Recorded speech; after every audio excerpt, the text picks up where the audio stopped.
Mohammadpur model school বা resident স্কুলের আমি ড্রাইভার, বুঝছেন? না ঠিক আছে, আমার কথা শুনেন, অবশ্যই আপনি আমি ভালো ভালো লোকের সাথে আমার সম্পর্ক আছে, কিন্তু আমি কোনোদিন খারাপ দিকে না ভালো। এই যে হ্যান্ডকাটাও রয়েছেন, এটা আমার একটা অসম্মান। শুনেন, অসম্মান আমি যেগুলো করি না, কিন্তু এই আপা এই বাসাটা কার? একটু তালাটা মেরে দেন, এই বাসা ওরে ইয়াটা মেরে দেন। আসেন আসেন দাঁড়ান, আমার পরিবারের সাথে কথা বলতে হবে। এই আসেন, ওনার ওয়াইফ কি আছে একটু কথা না কি বলবে উনি? আসলে আচ্ছা বাইরে আছে, আসেন বাইরে আছে, আসেন। আমার গাঁজা ছিল এর জন্য ধরছে, কিন্তু আমরা গাঁজা করলাম। আপনারা কি করছিলেন? আমি বসে রোড এনে ভোগ লাগে হামাইছে খালি আমরা সেবন করে, আমরা সেবন কেউ করি না।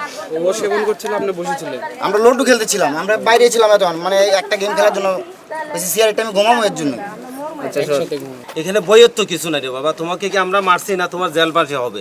তুমি যতটুকু অপরাধ করছো আইনগতভাবে ততটুকু তোমাকে সাপোর্ট দেওয়া হবে। তোমার তো এখানে টেনশনে কিছু ভয় কেন পাচ্ছ? তোমাকে কেউ একটা মারছে বলো, কেউ কি মারছে? মারেন না তো কেন কেন খাবো ভাই? বড়টা করে দিচ্ছেন। আরে বাবা তুমি আমাদের শত্রু বলো, পাবলিক সিটি করে দিলেন, ভাইরাল করে দিলেন। তো বাবা গাজা নিউজ করে আপনারা অভিযান দিয়েছেন, মানে আমি গাঁজা খাইলাম নাকি জীবনে কোন ভুল করলাম? যারা বড় বড় আমরা আপনার বাসায় নক করছি।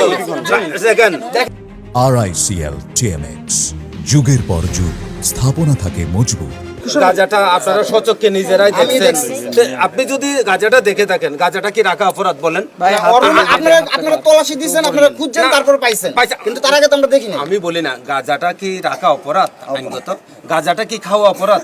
তাহলে আমি কি অন্যায় করছি আপনাদেরকে নিয়ে? বলেন বলেন, আপনি যদি বলেন আমি অন্যায় করছি তাহলে আমি রেখে দিয়ে চলে যাব। যদি আপনি বলেন যে কি স্যার আপনি পুলিশ হিসেবে আমাদের সাথে আপনি অন্যায় করছেন, তাহলে আমি আপনাদেরকে রেখে দিয়ে চলে যাব। আর যদি বলেন যে না স্যার আমরা অপরাধ করছি, তাহলে আমাদেরকে আইনগত সহযোগিতা করেন। আপনারা আমাদের শত্রু না, আপনি চাওয়া মানে তো আপনার ক্ষতি না। আপনি বলছেন আমি দেশের নাগরিক, আমি বলি এই যে আপনি বললেন না, মনে করেন আপনি একটা বাড়িতে ঢুকছেন চুরি করার জন্য। চুরি করছে কয়জন? একজন। আপনি হয়তো আপনারা 4 জন একসাথে ঢুকতেন, চুরি করছে একজন, কিন্তু আপনি করেন নাই, কাউকে গায়ে হাতও দেন নাই, কারো জিনিস উনি চাষও করে নাই। তবে উনি যে একসাথে সহযোগী হিসেবে একজনের বাড়িতে যে ঢুকছে, এটা কি তার আইনগত অপরাধ না? আমরা তো নিজস্ব বাড়িতেই বসছি। যেটাই হোক না, ওই বাসাটাতে তো আমরা একটা অবৈধ জিনিস পাইছি না? পাইছেন তো একজনের কারণে। এইটাই তো। আরে বাবারে, আমরা জানি না, জানলে তো তাহলে আরেকটা কথা বলি, এই যে আপনি যে চক্কা খেলতেছেন না, হয়তো মনে করলাম না যে এটা জুয়া। অনলাইনে যখন জুয়া খেলে বা বাস্তবে যখন তাস খেলে, যখন একটা সরাইখানায় জুয়া খেলা যখন থাকে, অথচ ওখানে জুয়া খেলে কিন্তু 4 জনে বা 5 জনে, অনেকে দর্শক হিসেবে দেখে না, তাদেরও কিন্তু সরাইখানায় উপস্থিত থাকা অপরাধ আইনগতভাবে।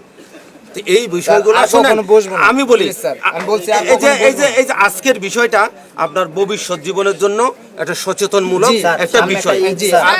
ওই যে আমাদের স্যার আছে, ওই যে আমাদের সিনিয়র স্যার আছে, আপনার কিছু বলার থাকলে স্যারের কাছে